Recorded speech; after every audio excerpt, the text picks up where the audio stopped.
Hello everyone, welcome to study with Chitralekha. आज हम लोग करने जा रहे हैं बौद्ध धर्म। इससे पहले की क्लास में हमने जैन धर्म कंप्लीट किया है, जिसमें कि हमने जैन धर्म के तीर्थंकरों के बारे में पढ़ा, महावीर स्वामी के बारे में पढ़ा, उनकी जीवनी पढ़ी, उनकी शिक्षाएं पढ़ी। हमने जैन धर्म के संप्रदाय देखे, संगीतियाँ देखी और जैन धर्म के पतन होने के क्या क्या मुख्य कारण रहे, हमने इस सारे बारे में भी चर्चा की। और क्वेश्चंस हम लोग कर चुके हैं जैन धर्म के और बौद्ध धर्म के, तो उनके क्वेश्चंस की लिंक आपको इस वीडियो के डिस्क्रिप्शन बॉक्स में मिल जाएंगे। तो चलिए आज हम बौद्ध धर्म कंप्लीट करते हैं। ये एंशिएंट हिस्ट्री का एक मोस्ट इंपॉर्टेंट टॉपिक है। यहाँ से क्वेश्चन जो है अक्सर एग्जाम्स में पूछे जाते हैं। और आज की क्लास में हम लोग महात्मा बुद्ध के बारे में पढ़ेंगे, जो कि बौद्ध धर्म के संस्थापक थे। हम पढ़ेंगे किस प्रकार से बौद्ध धर्म का उदय हुआ, महात्मा बुद्ध की जीवनी देखेंगे, किस प्रकार से उनको ज्ञान प्राप्त हुआ और ज्ञान प्राप्ति के पश्चात उन्होंने कहाँ कहाँ उपदेश दिए, ये सारी चीज़ें पढ़ेंगे। राजाओं के बारे में पढ़ेंगे जिन्होंने बौद्ध धर्म को आश्रय दिया। बौद्ध संगीतियाँ देखेंगे कि बौद्ध संगीतियाँ कहाँ कहाँ पर हुई, 4 संगीतियाँ हुई हैं, ठीक है, उनके बारे में बात करेंगे। और उसके बाद हम लोग पढ़ेंगे बौद्ध साहित्य को, बौद्ध साहित्य से जुड़ी हुई किताबों के नाम और उनके जो है रचनाकार, उनके लेखकों के बारे में पढ़ेंगे, ठीक है। और उसके बाद हम लोग बौद्ध धर्म के संप्रदाय भी पढ़ेंगे।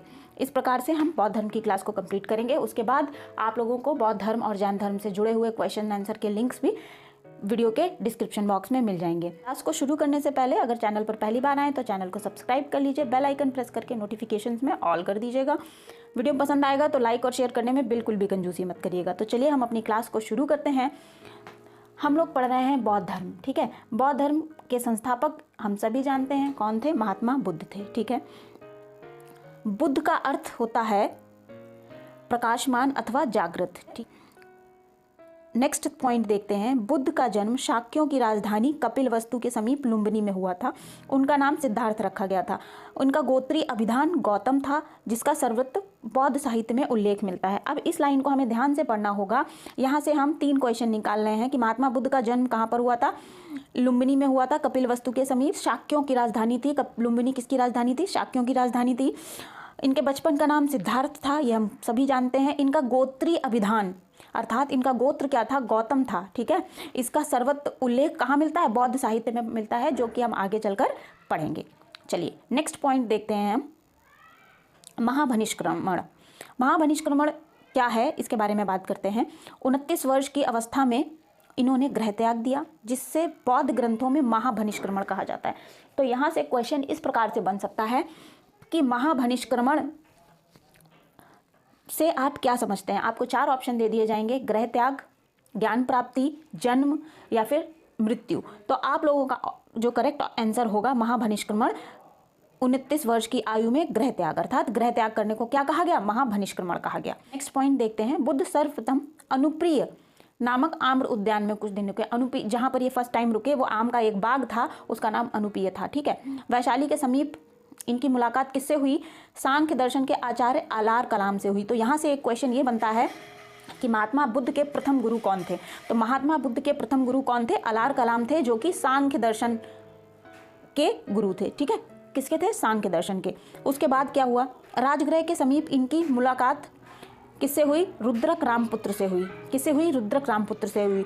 तो क्वेश्चन यहाँ से बनता है कि महात्मा बुद्ध के दूसरे गुरु कौन थे। तो आप लोगों का आंसर होगा रुद्रक रामपुत्र। इनकी मुलाकात अर्थात महात्मा बुद्ध की मुलाकात इनके दूसरे गुरु रुद्रक रामपुत्र से किस स्थान पर हुई थी, तो कहाँ पर हुई थी, राजगृह पर हुई थी। राजगृह के समीप हुई थी या राजगृह में हुई थी, ठीक है। चलिए बढ़ते हैं अगले पॉइंट की तरफ। अब बात करेंगे हम लोग निर्वाण के बारे में। 6 वर्ष तक अथक परिश्रम और घोर तपस्या के बाद 35 वर्ष की आयु में वैशाख पूर्णिमा की एक रात पीपल वृक्ष के नीचे निरंजना नदी, जिसे पुनपुन नदी भी कहा जाता है और इस समय वर्तमान में इसे फल्गु नदी भी कहा जाता है, फल्गु नदी, ठीक है, याद रखिएगा। फल्गु नदी के तट पर सिद्धार्थ को ज्ञान प्राप्त हुआ। इसी दिन से वे तथागत कहलाए। ज्ञान प्राप्ति के बाद गौतम बुद्ध के नाम से प्रसिद्ध हुए। इस घटना को निर्वाण कहा जाता है। तब यहाँ से क्वेश्चन ये बनता है कि निर्वाण से आप क्या समझते हैं या निर्वाण किसे कहेंगे। आपको 4 ऑप्शन दिए जाएंगे, ज्ञान प्राप्ति, जन्म, मृत्यु या फिर गृह त्याग। तो आप लोगों का जो करेक्ट ऑप्शन होगा आंसर, वो होगा ज्ञान प्राप्ति। कब प्राप्त हुआ, 35 वर्ष की आयु में प्राप्त हुआ। कहाँ प्राप्त हुआ, निरंजना नदी के तट पर, जिसे पुनपुन या फल्गु नदी भी कह रहे हैं। कब प्राप्त हुआ, वैशाख पूर्णिमा के रात को पीपल वृक्ष के नीचे प्राप्त हुआ, जिसे बोधि वृक्ष भी कहा जाता है। ज्ञान प्राप्ति के बाद ये क्या कहलाए? तथागत कहलाए। अगला पॉइंट है धर्म चक्र प्रवर्तन। धर्म चक्र प्रवर्तन, यहाँ से भी क्वेश्चन बनता है। उर्वेला से बुद्ध सारनाथ, इसे ऋषि पत्तनम या मृदगांव भी कह रहे हैं, यहाँ आए। ठीक है, यहाँ उन्होंने अपने 5 ब्राह्मण सन्यासियों का अपना प्रथम उपदेश दिया, जिसे बौद्ध ग्रंथों में धर्म चक्र प्रवर्तन नाम दिया जाता है। अब यहाँ से एक मेन क्वेश्चन बनता है कि धर्म चक्र प्रवर्तन किस घटना को कहते हैं? तो ज्ञान प्राप्ति के पश्चात जब बोध गया से उर्वेला से महात्मा बुद्ध सारनाथ या ऋषिपत्तनम या मृदगांव पहुँचे थे, वहाँ पर उन्होंने अपने 5 ब्राह्मण सन्यासियों को, मित्रों को उपदेश दिया, जिसे कि धर्म चक्र प्रवर्तन कहा जाता है। ठीक है, और क्या हुआ? बौद्ध संघ में प्रवेश सर्वप्रथम यहीं से शुरू हुआ। ठीक है, इन 5 के नाम बता देती हूँ मैं आपको, अगर कभी क्वेश्चन में आ जाएं। इनके नाम थे कौडिल्य, बप्पा, भादिया, महानामा और अस्सागी। चलिए लिख देते हैं, कौडिल्य, बप्पा, भादिया, महानामा और अस्सागी। ठीक है, ये 5 के नाम थे। अगर कभी यहाँ से क्वेश्चन बनेगा तो आप लोगों ने, अगर ये मेरी क्लास ध्यान से देखी होगी, तो एक भी क्वेश्चन बौद्ध धर्म से आपका कोई भी छूटेगा नहीं। और बौद्ध धर्म में हम पॉइंट टू पॉइंट बात करेंगे। वैसे तो बौद्ध धर्म के बारे में हम जितनी भी चीज़ें पढ़ें वो कम है, बहुत ही वास्ट टॉपिक है, लेकिन एग्जाम्स में आने वाली चीज़ों को ही हम यहाँ पर कवर करने की कोशिश करेंगे। चलिए बढ़ते हैं अगले पॉइंट पर। बुद्ध के राजगृह पहुँचने पर बिंबिसार ने इनका स्वागत किया। ठीक है, अब यहाँ से एक क्वेश्चन बनता है कि बिंबिसार के यहाँ कब पहुँचे महात्मा बुद्ध? तो सारनाथ में उपदेश देने के बाद ये पहुँचे कहाँ पर? राजगृह। बिंबिसार इस समय वहाँ का राजा था, और ये किस वंश का राजा था ये भी पूछ दिया जाता है। तो ये हर्यक वंश का राजा था। ठीक है, किस वंश का राजा था? हर्यक वंश का राजा था। चलिए आगे बढ़ते हैं। उसने स्वागत किया और वेणुवन विहार जो है इनको दान में दिया। ठीक है, राजगृह में ही सारिपुत्र, मोदगलायन, उपाली और अभय इनके शिष्य बने। ठीक, चलिए नेक्स्ट देखते हैं पॉइंट। ज्ञान प्राप्ति के 8वें वर्ष वैशाली के लिच्छवियों ने बुद्ध को वैशाली आमंत्रित किया तथा कुटाग्रशाला नामक विहार दान में दिया।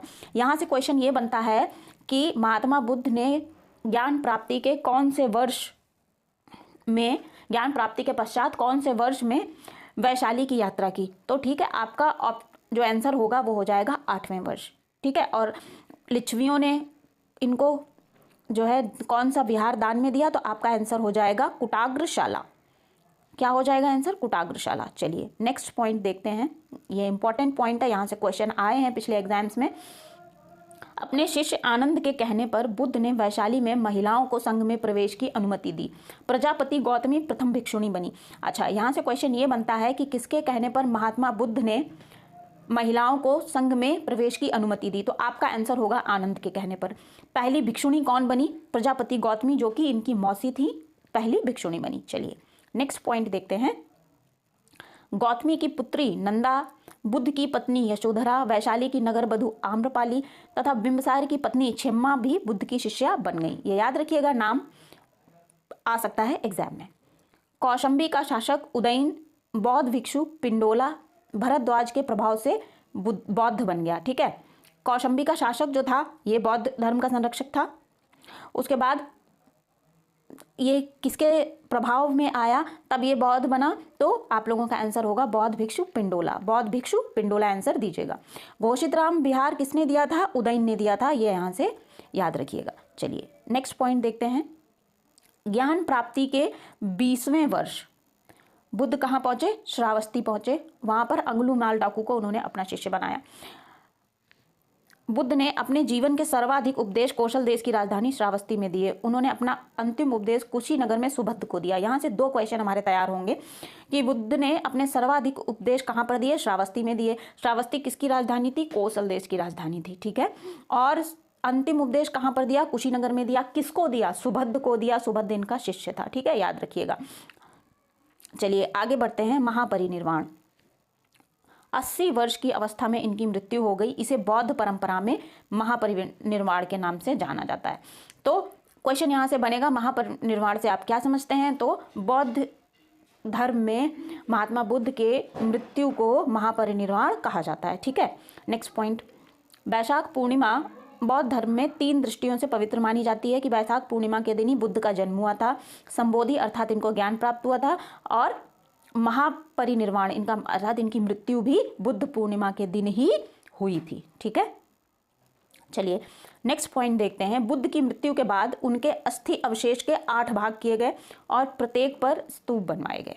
ठीक है, चलिए अब देखते हैं हम नेक्स्ट क्वेश्चन, नेक्स्ट पॉइंट है बौद्ध धर्म की मुख्य शिक्षा।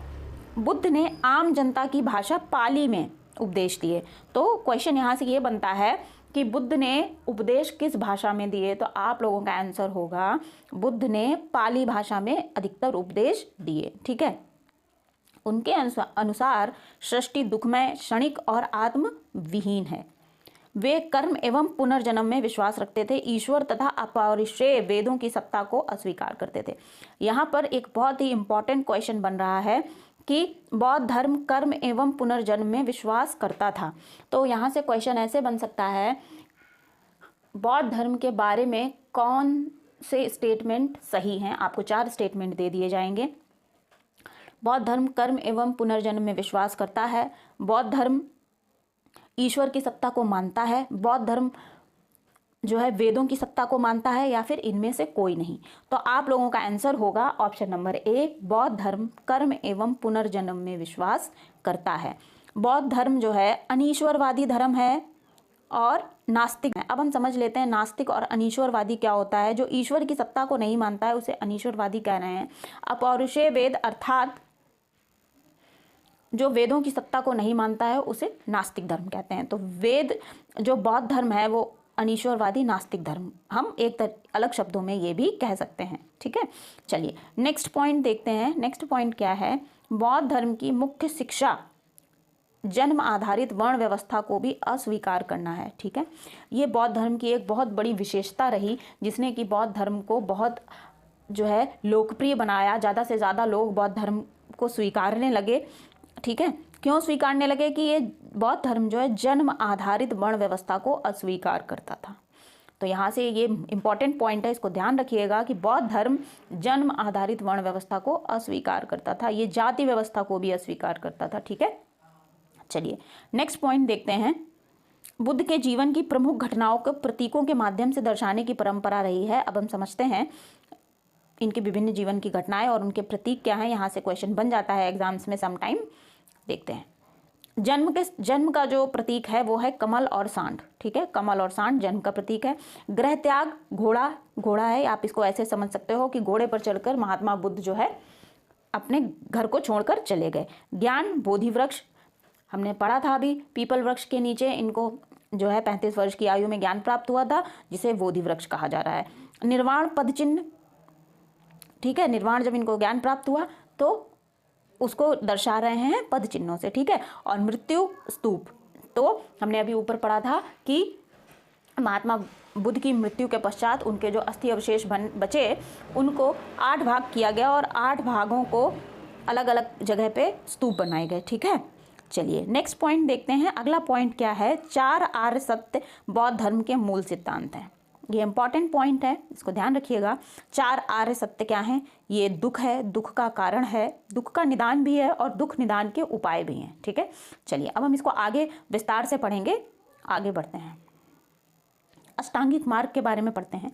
अष्टांगिक मार्ग क्या होता है, गौतम बुद्ध ने चतुर्थ आर्य सत्य में दुख निरोध का उपाय बताया है। ठीक है, चतुर्थ आर्य सत्य क्या था, यही था ना कि दुख निदान के उपाय। ठीक है, दुख निदान के उपाय बताए थे, तो ये चौथा आर्य सत्य था। इसमें इन्होंने दुख निरोध का उपाय बताया है। इसे दुख निरोध गामिनी प्रतिपदा कहा जाता है, इसे मध्यमा प्रतिपदा भी कहा जाता है, इसे मध्यम मार्ग भी कहते हैं। ठीक है, तो दुख निरोध गामिनी प्रतिपदा को क्या कहा जाता है, मध्यमा प्रतिपदा या फिर मध्यम मार्ग भी कहते हैं। उनके इस मध्यम प्रतिपद में 8 सोपान है, 8 सोपान है, मतलब 8 स्टेजेस हैं। इसे अष्टांगिक मार्ग भी कहा जाता है। इसके 8 सोपान कौन कौन से हैं हम देखते हैं। सम्यक दृष्टि, सम्यक संकल्प, सम्यक वाक, सम्यक कर्मांत, सम्यक आजीव, सम्यक व्यायाम, सम्यक स्मृति और सम्यक समाधि। अगला पॉइंट देखते हैं, अष्टांगिक मार्ग धर्म चक्र परिवर्तन सुक्त की विषय वस्तु का अंग है। ये बहुत इंपॉर्टेंट लाइन है, इसको ध्यान रखिएगा कि अष्टांगिक मार्ग जो है वो कहाँ से आता है। तो अष्टांगिक मार्ग धर्म चक्र परिवर्तन सुक्त है, ठीक है, कि विषय वस्तु का अंग है। अष्टांगिक मार्ग को भिक्षुओं का कल्याण मित्र भी कहा गया है। भिक्षु जो होते हैं इनका पूरी तरीके से पालन करते हैं और गृहस्थ लोगों को कुछ छूट होती है। तो इस प्रकार से भिक्षु जीवन और गृहस्थ जीवन बौद्ध धर्म में अलग अलग होता है। सेम यही चीज जैन धर्म में भी है, ठीक है। चलिए आगे बढ़ेंगे, हम देखने जा रहे हैं प्रतीत समुत्पाद। प्रतीत समुत्पाद क्या होता है? प्रतीत समुत्पाद का अर्थ होता है किसी वस्तु के होने पर अन्य किसी वस्तु की उत्पत्ति होना। इसे इस प्रकार से भी कह सकते हैं कि बिना कारण के कोई कार्य नहीं हो सकता, ठीक है। आगे ये चीज आएगी, हम आगे इसे देखेंगे। प्रतीत समुत्पाद के 12 क्रम हैं जिसे द्वादश निदान कहा जाता है। द्वादश निदान अगर कहीं पूछ दिया जाए तो ये प्रतीत समुत्पाद से संबंधित है, इसको याद रखिएगा, ठीक है। अब देखिए ये आ गया, प्रतीत समुत्पाद बौद्ध धर्म का कारण कार्य सिद्धांत है। दुख के कारणों को प्रतीत समुत्पाद कहा जाता है, इसे ही हेतु परंपरा भी कहा जाता है। बौद्ध धर्म के अनुसार मनुष्य जीवन का परम लक्ष्य है निर्वाण प्राप्ति। निर्वाण का अर्थ है दीपक का बुझ जाना। यहाँ से ये क्वेश्चन इंपॉर्टेंट बन सकता है कि निर्वाण का अर्थ क्या होता है। निर्वाण का अर्थ होता है दीपक का बुझ जाना, अर्थात जीवन मरण के चक्र से मुक्ति मिल जाना। अच्छा, अब निर्वाण होता क्या है? निर्वाण इसी जीवन में संभव है, अर्थात मतलब निर्वाण इसी जन्म में प्राप्त हो सकता है, मतलब जब जीवित रहते हुए निर्वाण की प्राप्ति की जा सकती है, किंतु महापरिनिर्वाण मृत्यु के बाद ही संभव है, ठीक है। नेक्स्ट देखते हैं पॉइंट, तृष्णा रूपी अग्नि के समन से जीवन मरण के चक्र से मुक्ति मिल सकती है, अर्थात निर्वाण मिल सकता है। अब यहाँ से एक क्वेश्चन बन सकता है, देख लीजिए कि निर्वाण की प्राप्ति किस प्रकार संभव है, जन्म मरण के चक्र से मुक्ति किस प्रकार संभव है। आपको 4 ऑप्शन दे दिए गए, तृष्णा रूपी अग्नि के शमन से, ठीक है। उसके बाद आपको दे दिया ज़्यादा दुखों के कारण को पता करके, अष्टांगिक मार्ग को फॉलो करके, या फिर इनमें से कोई नहीं। तो आपका आंसर क्या हो जाएगा? तृष्णा रूपी अग्नि के समन के द्वारा जन्म मरण के चक्र से मुक्ति मिल सकती है, निर्वाण मिल सकता है। चलिए नेक्स्ट देखते हैं त्रिरत्न। यहाँ से क्वेश्चन ये बनता है, एग्जाम्स में बहुत बार पूछा गया है कि बौद्ध धर्म के त्रिरत्न क्या हैं। तो बुद्ध, धम्म और संघ, बुद्ध संघ धम्म या फिर बुद्ध धम्म संघ, ये बौद्ध धर्म के त्रिरत्न हैं, इनको याद रखिएगा, मोस्ट इंपॉर्टेंट है। आगे बढ़ेंगे, बौद्ध धर्म में निर्वाण प्राप्ति के लिए सदाचार, नैतिक जीवन पर अत्यधिक बल दिया गया है। 10 शीलों का अनुशीलन नैतिक जीवन का आधार है। अब हम 10 शीलों के बारे में पढ़ने जा रहे हैं। 10 शील क्या होते हैं? तो ये हैं, ये याद नहीं रखना है, लेकिन ये इतना आसान है कि आप लोग इसको 2 बार पढ़ोगे, 2-3 बार आपको सीक्वेंस से याद हो जाएगा, ठीक है। तो जो 10 शील हैं वो है अहिंसा, सत्य, अस्तेय, चोरी नहीं करना, अपरिग्रह, ब्रह्मचर्य। देखिए ये जो ऊपर वाले जो 5 हैं ये कॉमन हैं, जैन धर्म में भी थे, ठीक है। महावीर स्वामी ने 5वां जोड़ा था ब्रह्मचर्य, जिनको अणुव्रत कहा जा रहा था, ठीक है। गृहस्थों के लिए अणुव्रत होते थे और सन्यासियों के लिए, भिक्षुओं के लिए क्या होता था? महाव्रत होता था। तो जो गृहस्थ होते थे वो 4 फॉलो करते थे जैन धर्म में, और जो भिक्षु होते थे वो 5 फॉलो करते थे, उनको महाव्रत कहा जाता था, तो याद रखिएगा, ठीक। उसके बाद है अगला, असमय भोजन ना करना, व्याभिचार नहीं करना, मद सेवन नहीं करना, आरामदायक शैया का त्याग करना, आभूषणों का त्याग करना। ये हो गए बौद्ध धर्म के 10 शील, ठीक है। चलिए नेक्स्ट देखते हैं बौद्ध संघ। अब देखेंगे कि बौद्ध संघ क्या था, क्या है। बुद्ध ने सर्वप्रथम सारनाथ में संघ की स्थापना की थी। सारनाथ में, जहाँ पर इन्होंने अपना पहला उपदेश दिया था, मृदगांव या ऋषि पत्नम भी जिसे हम कह रहे हैं। कौन थे वो? 5 शिष्य थे, इनके 5 शिष्य बने थे। 5 के नाम थे, क्या थे? कौडिल्य, बप्पा, भादिया, महानामा और असागी। जो इंपॉर्टेंट चीज़ें हैं वो मैं आप लोगों को टाइम पे रिवीजन कराती चलूँगी, जिससे कि आप लोग मेरे साथ भी बोलते चलो, तो मोस्ट ऑफ द चीज़ें आपको क्लास के साथ साथ ही याद हो जाएंगी, ठीक है। चलिए बढ़ते हैं अगले पॉइंट पर। बुद्ध ने सर्वप्रथम सारनाथ में संघ की स्थापना की थी। बौद्ध धर्म में संघ का महत्वपूर्ण स्थान है। बौद्ध धर्म के त्रिरत्न का एक अंग है। त्रिरत्न में अभी हमने पढ़ा था, क्या थे? बुद्ध, धम्म और संघ, ठीक है। त्रिरत्न ये थे। अच्छा, ऋषिपत्नम में जब महात्मा बुद्ध ने अपना पहला उपदेश दिया था उसको क्या कहा गया था? धर्मचक्र परिवर्तन कहा गया था। धर्मचक्र परिवर्तन 5 शिष्यों को दिया था इन्होंने अपना उपदेश। कौटिल्य, बप्पा, भादिया, महानामा, असागी, ठीक है। और सारनाथ को ही ऋषिपत्तनम या मृदगांव भी बोला जा रहा है। ये चीजें याद रखिएगा, इंपॉर्टेंट है। मैं रिवीजन करा रही हूँ, मेरे साथ साथ बोलते चलिए। चलिए नेक्स्ट पॉइंट देखते हैं। बुद्ध ने यह घोषणा की थी कि धर्म और संघ के निर्धारित नियम ही उनके उत्तराधिकारी हैं। यह विवरण महापरिनिर्वाण सूत्र में मिलता है। महापरिनिर्वाण सूत्र जो है ये एक बौद्ध साहित्य है, इसके बारे में आगे पढ़ेंगे। स्त्रियों को भी संघ में प्रवेश का अधिकार प्राप्त था। स्त्रियों को संघ में प्रवेश का अधिकार कहाँ पर मिला था? वैशाली में मिला था। और किसके कहने पर दिया था? उन्होंने अपने शिष्य आनंद के कहने पर दिया था। ये बात भी ध्यान रखिएगा। इसमें प्रवेश के लिए 15 वर्ष या उससे अधिक उम्र अनिवार्य थी। बौद्ध संघ में चोर, हत्यारों, ऋणी व्यक्तियों, राजा के सेवक, दास, रोगी व्यक्तियों का प्रवेश वर्जित था। ये इंपॉर्टेंट चीज़ है, इसको ध्यान रखिएगा। आगे बढ़ते हैं। बौद्ध संघ में प्रवेश को उपसंपदा कहा जाता था, ठीक है। यहाँ से ये इंपॉर्टेंट क्वेश्चन बन रहा है कि बौद्ध संघ में प्रवेश की प्रक्रिया को क्या कहते हैं, तो आप लोगों का आंसर होगा उपसंपदा, ठीक। आगे, संघ की सभा में प्रस्ताव को नति कहा जाता है। जो संघ की सभाएं होती थी, जो बैठक होती थी, उसमें जो प्रस्ताव रखा जाता था उसको नति कहते हैं, ठीक है। नति कहते थे। प्रस्ताव पाठ अनुसावन अथवा कम वाचा कहा जाता था। प्रस्ताव का जो पाठ होता था उसे अनुसावन या फिर कम वाचा कहते थे। तो यहाँ से ये जो इंपॉर्टेंट टर्म्स हैं इनको ध्यान रखिएगा, यहाँ से क्वेश्चन बनते हैं, ठीक है। नेक्स्ट देखते हैं। नेक्स्ट पॉइंट है वैध सभा में वैध कार्रवाई के लिए कोरम संख्या न्यूनतम 20 होती थी। तो कोरम वो संख्या होती है कि जिसे गणपूर्ति कहते हैं, गणपूर्ति हिंदी में कहते हैं, ठीक है, कि न्यूनतम इतने व्यक्ति होने चाहिए तभी कोई सभा होगी, अदरवाइज नहीं होगी। तो बौद्ध सभा में कितने लोगों की कोरम होना चाहिए था? 20 लोगों का होना चाहिए। अगला देखते हैं पॉइंट। किसी पवित्र अवसर पर भिक्षुओं के एकत्र होकर चर्चा करने को उपोषित कहा जाता था। ये इंपॉर्टेंट पॉइंट है सारे ही। बौद्ध भिक्षु जब एकत्र होते थे और किसी विषय पर चर्चा करते थे उसको क्या कहते थे? उपोषित कहते थे। वर्षा ऋतु में मठों में प्रवास के समय भिक्षुओं द्वारा अपराध स्वीकारोक्ति समारोह पवरन कहलाता था। ये भी मोस्ट इंपॉर्टेंट पॉइंट है। अगला देखते हैं। बौद्धों के लिए महीने के 4 दिन अमावस्या, पूर्णिमा और 2 चतुर्थी दिवस उपवास के होते थे। तो महीने में 4 दिन उन लोगों को बौद्ध भिक्षु जो है उपवास भी रखते थे। अगला देखते हैं। बौद्ध धर्म के अनुयायी दो वर्गों में विभाजित थे, भिक्षु और भिक्षुणी, उपासक और उपासिकाएं, ठीक है। भिक्षु और भिक्षुणी वे होते थे जो बौद्ध संघ में रहते थे, प्रवेश करते थे। उपासक और उपासिकाएं वे होते थे जो गृहस्थ होते थे। ये देखिए यहाँ पर बता भी रहे हैं, गृहस्थ जीवन में रहकर बौद्ध धर्म को मानने वालों को उपासक कहा जाता था, ऐसा कि जैसा कि उसमें जैन धर्म में भी था, ठीक है। चलिए स्तूप, चैत्य और विहार को देखेंगे हम अब। स्तूप का शाब्दिक अर्थ होता है किसी वस्तु का ढेर। स्तूप का विकास संभवतः मिट्टी के ऐसे चबूतरे से हुआ जिसका निर्माण मृतक की चिता के ऊपर अथवा मृतक की चुनी हुई अस्थियों को रखने के लिए किया जाता था, ठीक है। अभी हमने पीछे पढ़ा भी था कि महात्मा बुद्ध के महापरिनिर्वाण के बाद उनका जो अस्थि अवशेष बचा उसके 8 भागों में विभाजित किया गया और उनको अलग अलग स्थानों पर 8 स्तूप बना दिए गए, ठीक है। अगर हम बात करें स्तूपों के प्रकार के तो ठीक है, तो स्तूप जो है 4 प्रकार के होते हैं। हम बता देती हूँ मैं यहाँ पर आपको, इसको यहाँ पर जो है बताया जा रहा है, ऐसे समझने का प्रयास करिएगा। 4 प्रकार के स्तूप होते हैं। चैत्य क्या होता है? चैत्य का शाब्दिक अर्थ है चिता संबंधी। शवदाह के पश्चात बचे हुए अवशेषों को भूमि के ऊपर गाड़कर जो समाधियां बनाई गई उन्हें ही प्रारंभ में चैत्य या स्तूप कहा गया। विहार क्या होता है?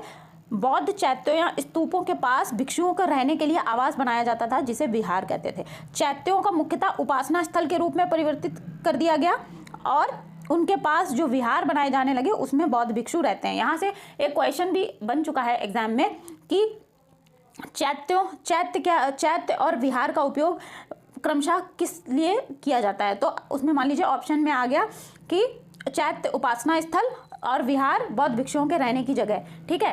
तो आप लोग इसी ऑप्शन पे टिक करोगे, यही करेक्ट ऑप्शन है।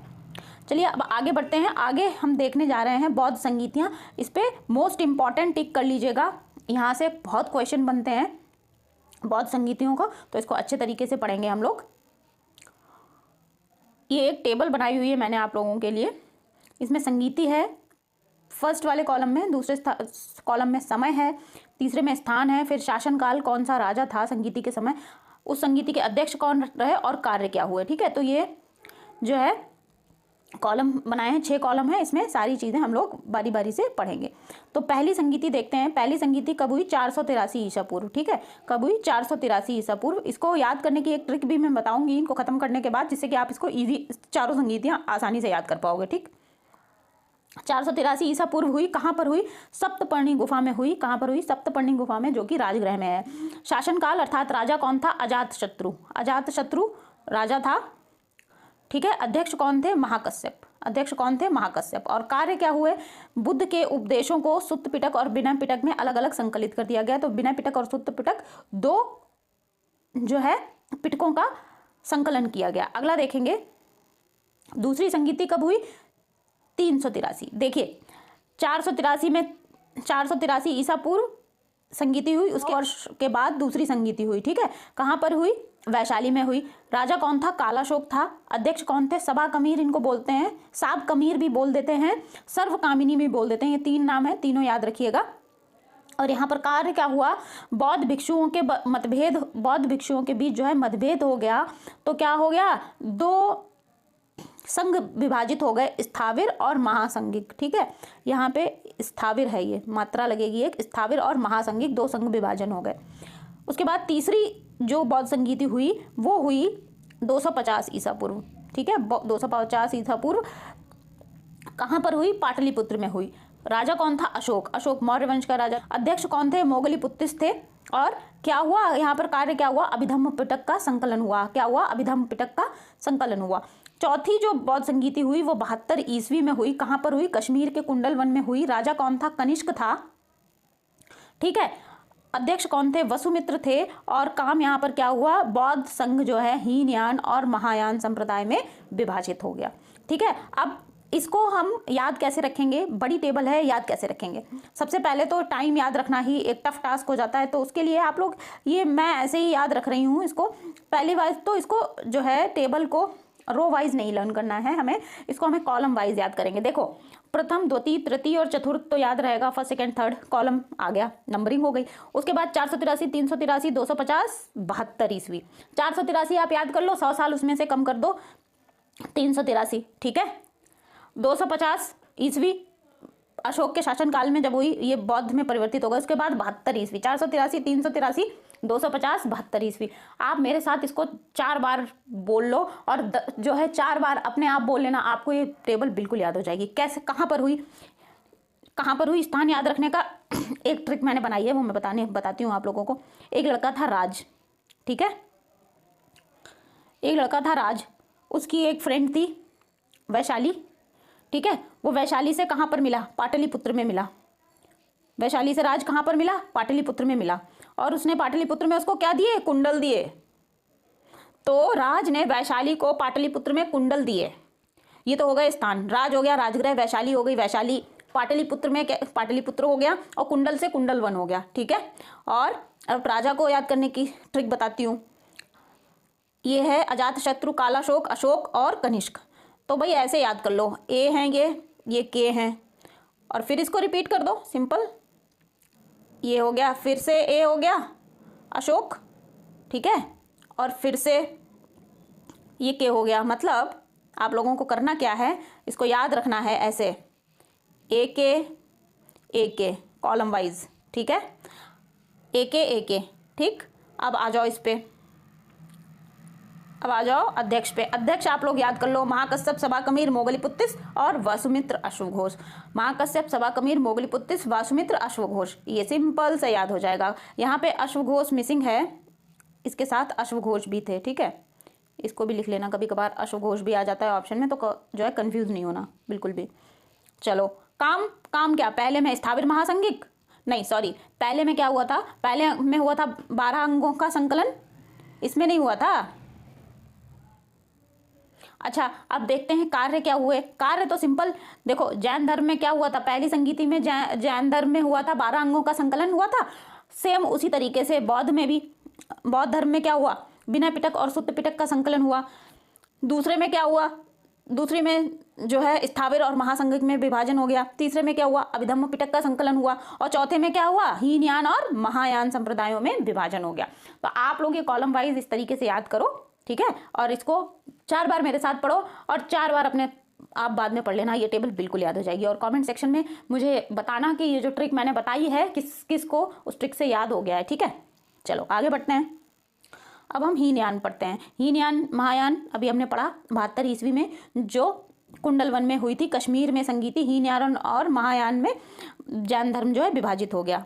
चलिए आगे देखते हैं हीनयान के प्रमुख संप्रदाय क्या हैं। अब हम देखते हैं वैभाषिक और सौतांत्रिक हैं। वैभाषिक संप्रदाय की उत्पत्ति जो है मुख्य रूप से कश्मीर में हुई। देखिए वहां पर ही संगीति हुई थी और उत्पत्ति भी उधर से ही हुई है। विभाष शास्त्र पर आधारित होने के कारण इसका जो नाम है वैभाषिक पड़ा है, ठीक है, याद रखिएगा। सौतांत्रिक मत का मुख्य आधार सुत्त पिटक है, सूत्र भी कह देते हैं इसको, सूत्र पिटक है, सुत्त पिटक है, इसे सौतांत्रिक कहा जाता है। यह चित्त अथवा बाह्य चित्त तथा बाह्य जगत दोनों की सत्ता में विश्वास करते हैं। सौतांत्रिक संप्रदाय के प्रवर्तक कुमार लात हैं। ये इंपॉर्टेंट है, यहाँ से क्वेश्चन बनता है कि सौतांत्रिक संप्रदाय के प्रवर्तक कौन थे, तो आप लोग आंसर करोगे कुमार लात, ठीक है। अच्छा, हीनयान संप्रदाय में बुद्ध के जीवन से 4 पशु जुड़े हुए हैं, उनको भी हम देख लेते हैं। हाथी जो है बुद्ध के गर्भ में आने का प्रतीक है, यौवन का प्रतीक सांड है, गृह त्याग का प्रतीक घोड़ा है और समृद्धि का प्रतीक शेर है। चलिए महायान देखते हैं। महायान के 2 प्रमुख भाग हैं महायान संप्रदाय के, शून्यवाद या माध्यमिका और दूसरा है विज्ञानवाद या योगाचारवाद, ठीक है। शून्यवाद के प्रवर्तक कौन थे? नागार्जुन थे, जिनकी प्रसिद्ध कृति माध्यमिक कारिका है। इसे सापेक्षवाद भी कहा जाता है। विज्ञानवाद या योगाचार जिसे कह रहे हैं, मत का विकास ईसा की तीसरी सदी में किया। तीसरी सदी में मैत्रेय नाथ के द्वारा किया गया। यह मत चित्त अथवा विज्ञान की ही एकमात्र सत्ता स्वीकार करता है, ठीक है, ध्यान रखिएगा ये पॉइंट्स। बोधिसत्व कौन है? बोधिसत्व जो है मुख्यतः महायान में ही माने जाते हैं, हीनयान वाले बोधिसत्वों को नहीं मानते हैं। महायान का आदर्श बोधिसत्व है। बोधिसत्व करुणामय माने गए हैं, जो समस्त प्राणियों को प्रबोध के मार्ग पर चलने में सहायता करने के लिए स्वयं की निर्वाण प्राप्ति विलंबित करते हैं। ये मानव अथवा पशु किसी भी रूप में हो सकते हैं। प्रमुख बोधिसत्व जो हैं वो देख लेते हैं। अवलोकितेश्वर, मंजुश्री, वज्रपाणि, क्षितिग्रह, अमिताभ और मैत्रेय। मैत्रेय जो हैं ये भावी हैं, अभी ये आए नहीं हैं, मतलब आगे जो भी बोधिसत्व आएंगे वो मैत्रेय होंगे, ठीक है। अब हम हीनयान और महायान में अंतर देखने जा रहे हैं। तो पहला है, हीनयान वाले बुद्ध को देवता मानते हैं, महायान वाले एक महापुरुष मानते हैं, ठीक है, ये मुख्य अंतर है। हीनयान व्यक्तिवादी धर्म है, सभी को अपने प्रयत्नों से मोक्ष प्राप्त करना होता है, हीनयान वाले ये कहते हैं। जो महायान वाले हैं वो पर सेवा, परोपकार और जो है समस्त मानव जाति का कल्याण करने पर बल देते हैं। हीनयान मूर्ति पूजा में विश्वास नहीं करता है, जबकि महायान जो है मूर्ति पूजा में विश्वास करता है, मूर्ति पूजा करता है, बुद्ध की कृपा प्राप्त करना चाहता है, ठीक है। साधना पद्धति जो है हीनयान वालों की, ये साधन नहीं है, ये साधना होगा। साधना पद्धति इनकी अत्यंत कठोर है। भिक्षु जीवन जीने का जो है हिमायती हैं। ये जो है गृहस्थ जीवन में कम विश्वास रखते हैं हीनयान संप्रदाय वाले, भिक्षु जीवन जीने के लिए ज़्यादा जोर देते हैं।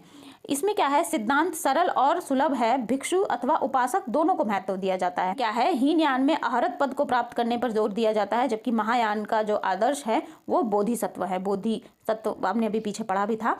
हीनयान का जो साहित्य है वो पाली भाषा में है, जो महायान का साहित्य है वो संस्कृत भाषा में है। तो इस प्रकार से ये तो मुख्य अंतर हो गए हीनयान और महायान में। अब तो चलिए अब हम देखते हैं बौद्ध साहित्य को। पहले हम हीनयान संप्रदाय का साहित्य देखेंगे। महात्मा बुद्ध के परिनिर्वाण के उपरांत आयोजित विभिन्न बौद्ध संगीतियों में संकलित किए गए त्रिपिटक संभवतः सर्वाधिक प्राचीन धर्म ग्रंथ हैं। जो त्रिपिटक हैं ये हम ऊपर भी देख चुके हैं, विनय पिटक, सुत्त पिटक और अभिधम्म पिटक, ठीक है। सुत्त पिटक, विनय पिटक, अभिधम्म पिटक की सीरियल ऐसे लिखा है मैंने यहाँ पर। चलिए, सुत्त पिटक का शाब्दिक अर्थ क्या है? धर्मोपदेश। जो धर्म से संबंधित, बौद्ध धर्म से संबंधित उपदेश हैं वो सुत्त पिटक में दिए गए हैं, ठीक है, उनका ये संकलन है। सुत्त पिटक जो है 5 निकायों में विभाजित है, उनको देख लेते हैं। पहला है दीर्घ निकाय, दूसरा है मध्यम निकाय, तीसरा है संयुक्त निकाय और चौथा है अंगुत्तर निकाय और 5वां है खुद्दक निकाय, ठीक है। यहाँ से क्वेश्चन पूछे जाते हैं, याद रखिएगा कि सुत्त पिटक को कितने निकायों में विभाजित किया गया है? 5 निकायों में विभाजित किया गया है। आपसे नाम देकर के भी पूछ सकता है कि अंगुत्तर निकाय किस पिटक का भाग है, तो आप कहोगे सुत्त पिटक का भाग है। अगला देखेंगे हम विनय पिटक। विनय पिटक में क्या है, इसमें बौद्ध मठों में रहने वाले भिक्षु और भिक्षुणियों के अनुशासन संबंधी नियम दिए गए हैं। बौद्ध संघ की कार्य प्रणाली की व्यवस्था भी इसी ग्रंथ में उल्लेखित है। यह पति मोक्ष, सुत्त विभंग, खंदक तथा परिवार में विभक्त है। ये इसके 3 भाग हैं, इनको भी याद रखिएगा। अगला है अभिधम्म पिटक। इसमें महात्मा बुद्ध के उपदेशों एवं सिद्धांतों तथा बौद्ध मतों की दार्शनिक व्याख्या की गई है। त्रिपिटकों के अतिरिक्त कुछ अन्य बौद्ध ग्रंथ भी पाली भाषा में लिखे गए हैं, जो इस प्रकार से हैं, हम देखते हैं। पन्नों देखते हैं, मिलिंद पन्नों। इसमें यूनानी शासक मिरांडर और बौद्ध भिक्षु नागसेन के बीच बौद्ध मत पर वार्तालाप का वर्णन है। ये इंपॉर्टेंट है। अभी पीसीएस में शायद पिछले साल क्वेश्चन भी बना था कि मिलिंद पन्नों किससे संबंधित है, तो मिलिंद पन्नों जो है यूनानी शासक मिरांडर और बौद्ध भिक्षु नागसेन के बीच वार्ता का संकलन है। अगला देखते हैं दीपवंश। लगभग चतुर्थ शताब्दी में रचित सिंघल द्वीप के इतिहास पर प्रकाश डालने वाला ये ग्रंथ है। उसके बाद आता है महावंश। मदंत महानाम द्वारा संभवतः इसको 5वीं एवं 6ठी शताब्दी में रचित इस ग्रंथ में मगध राजाओं की क्रमबद्ध सूची मिलती है। तो यहाँ अगर क्वेश्चन यहाँ से ऐसे बन सकता है कि मगध राजाओं की क्रमबद्ध सूची किस बौद्ध ग्रंथ में मिलती है, तो आप लोगों का आंसर होगा महावंश। ठीक है। महावस्तु यह विनय पिटक से संबंधित ग्रंथ है। अश्वघोष की रचनाएं अक्सर एग्जाम्स में पूछी जाती हैं। अश्वघोष की रचनाओं को देखते हैं हम लोग, इंपॉर्टेंट कर लीजिएगा इसको। अश्वघोष ने बुद्धचरित, सौंदरानंद, सारीपुत्र प्रकरण, ये पूरी एक ही पुस्तक है, सारीपुत्र प्रकरण, ठीक है, सूत्रालंकार, वज्र सूची आदि ग्रंथों की रचना की। सारीपुत्र प्रकरण में बुद्ध के शिष्य सारीपुत्र के बौद्ध धर्म में दीक्षित होने का नाटकीय विवरण मिलता है। वसुबंधु ने क्या लिखा? अभिधर्म घोष लिखा, अभिधर्म कोश। असंग का महायान सूत्रालंकार किसने लिखा? असंग ने लिखा। आर्यदेव की चतुष्शतिका, ये इंपॉर्टेंट है, एग्जाम में पूछी भी गई है। चतुष्शतिका के जो है लेखक का नाम बताइए, तो किसने लिखा? आर्यदेव ने लिखा। प्रमाण समुच्चय किसने लिखा? दिडनाग ने लिखा। शिक्षा समुच्चय शांतिदेव ने लिखा। ये अन्य प्रमुख ग्रंथ हैं, इनको याद रखेंगे। चलिए अब हम प्राचीन बौद्ध विद्यालय देखेंगे, उनके स्थान कहाँ पर हैं, अवस्थिति और संस्थापक। ठीक है, यहाँ से क्वेश्चन भी पूछे जाते हैं, इंपॉर्टेंट लगा लीजिएगा इस पे। तो सबसे पहले देखने वाले हैं नालंदा विश्वविद्यालय। नालंदा विश्वविद्यालय की स्थापना किसने की थी? कुमारगुप्त प्रथम ने की थी, और ये अवस्थित कहाँ पे था? बिहार में अवस्थित था। ठीक है। विक्रमशिला की स्थापना की थी धर्मपाल में, ये पाल वंश के राजा थे, और कहाँ पर था? ये बिहार में था। सोमापुरी नहीं है, ये सोमपुरी है। ठीक है, सोमपुरी की स्थापना भी धर्मपाल ने की थी, पाल वंश के राजा, ये बंगाल में था।